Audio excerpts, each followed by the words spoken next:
What's up everyone, welcome to today's video. Welcome to the Video Game High School channel. Thank you very much for tuning in.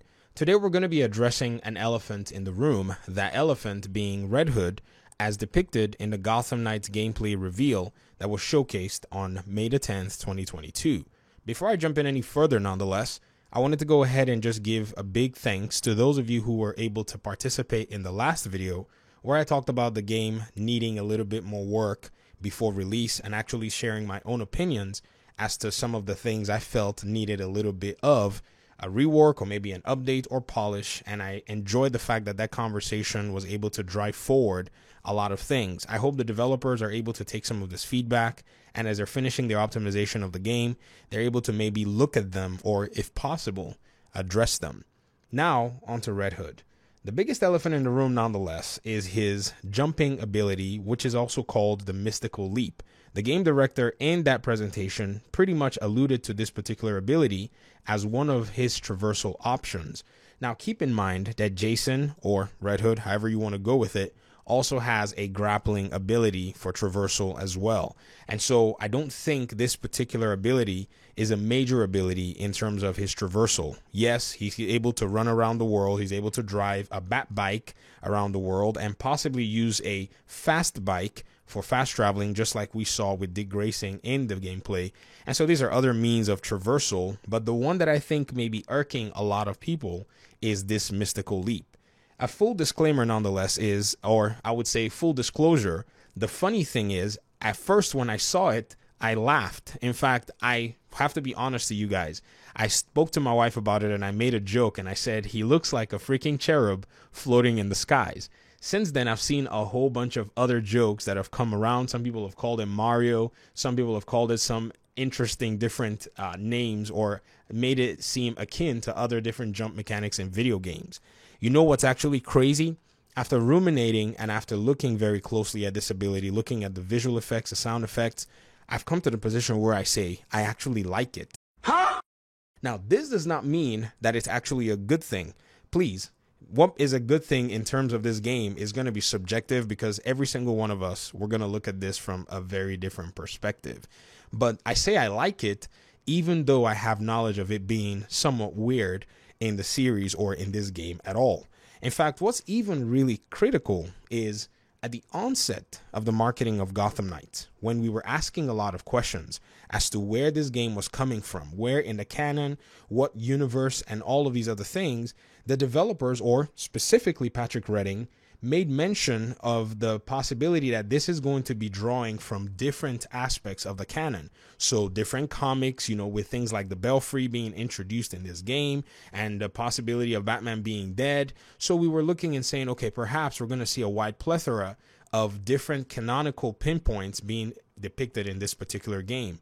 But there is something quite interesting, is this mythical leap in any form or fashion has not shown or surfaced its head in any of the canonical, I would say, writings or even animated series.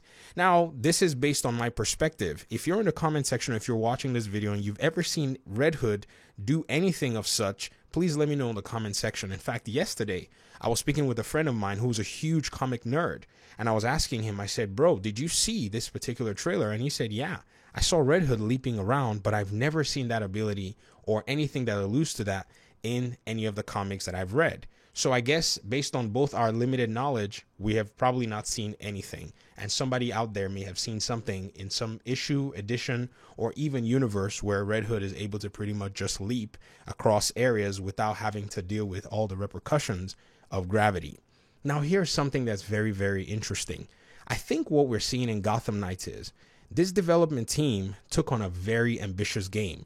They chose, of all the games that they could have made, they were going to make the hardest Batman-ish game or hardest game in the Batman family universe to make.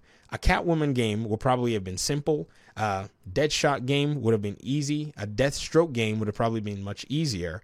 But taking on 4 different characters with their own unique aspects is probably one of the most daunting things that they ever could have done. But so far, it looks like they're doing it, and they're going to bring out something for us, hopefully in October of this year. But here's also something that's interesting. I'm not necessarily a big comic book nerd. In fact, I've learned a lot of my comic pinpoints and very interesting details from all of you here in the community when you guys introduced me to different comic issues to go look at. But in terms of the animated series, I can say for sure my introduction to Red Hood was Under the Red Hood. And I watched that movie and really did enjoy and had a different perspective and different level of respect for the writing given to Jason in terms of how he's related to Batman and his own story. Now, in this movie, nonetheless, it's one of the most action-packed movies that you're probably ever going to see out there. There's a very interesting scene, and I recommend everybody maybe go on YouTube and do a quick search and watch 4 minutes. And that's the scene where Batman and Nightwing actually chase Red Hood across the skylines of Gotham. In this particular chase scene, there's a lot of traversal, and you're going to see Red Hood in action. He's a daring acrobat. In fact, he really puts Dick Grayson to shame. Dick is very, very impressed at him. In fact, he keeps saying to Batman, now he's really good. Oh, he's really good. I mean, it just seemed to be like every time he would make a maneuver or jump across maybe say 2 buildings or find a way to get out of some kind of a tight jam, it continued to get heightened by the producers and those who depicted exactly who he is. In fact, there are scenes where he's jumping off walls, jumping through scaffolding, just basically using his bare brute force of his body to break through different structures. And to me, I said to myself, it makes a whole lot of sense that somebody of his nature and caliber who has just been resurrected by some assassin secret society possibly is capable of just going gung-ho and is more of a daredevil in terms of their movement. And hence, in my own honest opinion, I think a parkour mechanic would have probably served very well for Jason in Gotham Knights. Now, are the developers going to go back and remove the mythical leap and give him a parkour mechanic? I doubt that's the case. Parkour mechanics are very, very challenging to develop. In fact, when you're developing a video game with parkour mechanics, you actually have to integrate that into every fiber of the game, set different kinds of rules that the game has to follow. In fact, you have to answer questions whether an object, a wall, a surface, or a building can be parkoured by that character. And if that's the case, then you probably have to program different parameters or maybe different objects that allow that character to be able to mount and climb those particular buildings. You see, in the case of Catwoman, say in Arkham City, this was actually possible. She could use her whip and sometimes without the whip, just basically lunge from different areas, but those areas were marked on each building. And I'm sure it was based on very complex mathematical formulas or programming paradigms that she had to basically obey based on the player input. But nonetheless, we already have this mythical leap, and it is actually optional. You don't necessarily have to use it. In fact, from the words of the game director, I think this is an ability that you can unlock as the player. Now, when it comes to traversal of the open world, one thing that we have to find ourselves in a position where we're not quick to judge is how are the players or how are the characters going to need to move across the buildings, and what is the game structure like? It might be that by the time the game is released or by the time we see more, it's quite necessary for him to be able to traverse the world like this to give him his own unique movement across the open world. Now, I get it. A grapple would have just been very simple to go with. I mean, because it really does show some really cool aspects. But who knows? Maybe this is supposed to add an extra flair in terms of players just enjoying some freestyle movement, some freestyle gameplay. I mean, imagine you grapple off of one building, and as you're lunged in the air, you use your mythical leap to bounce a little bit, jump into the midst of some bad guys, and do a really interesting, cool takedown finisher or whatever. This might be something that adds an element to the game. So even though I like it, the mythical leap, I'm here to just basically point out that it is probably not something that is in the canon in any sort, that Jason is able to use some kind of mystical power because the League of Assassins somewhat resurrected him. This is not something that we've seen. It may be out there somewhere, and if it is, somebody please let me know. I stand corrected.